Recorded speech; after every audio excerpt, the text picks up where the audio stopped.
जो व्यक्ति निजर अहं प्रतिष्ठार प्रलोभन रे दिशाहरा हेला परी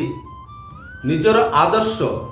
तार नीति विधि प्रणाली और चालीचलन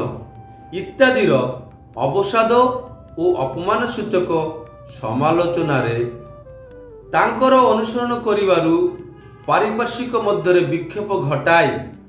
विध्वस्तिर पथ को प्रसारित करि दियंती सेतेबेले हमर अहंर पट्टीटा आम आखिरे बंधा थाए आमर ज्ञान चक्षुर कबाट को बंद कर दिए आउ सेतेबेले जी जेते जहा कहले मध्य आमर से ज्ञान चक्षु खोले नहीं बरं आमे आदर्शर नीति विधि वाणी शास्त्र पुराण इत्यादि सहायता नहीं कि आमे सेटा को ही मु जहा कहूची सेटा को ही प्रतिष्ठा करबा पाई लागी पड़ी थाउ आ एई मनोभावना भीतर देकी से निजर आदर्श बा निजर जे इष्ट थाए तांकर एवं आउ अन्य मानकर जो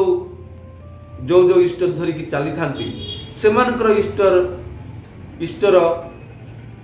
जो भावधारा से विक्षेप आनी दियंती समालोचना करती। यही वीडियोटी को लाइक कमेंट और सब्सक्राइब करके संपूर्ण वीडियोटी देखंतु। ठीक अच्छी, धन्यवाद। जय गुरु, प्रणाम।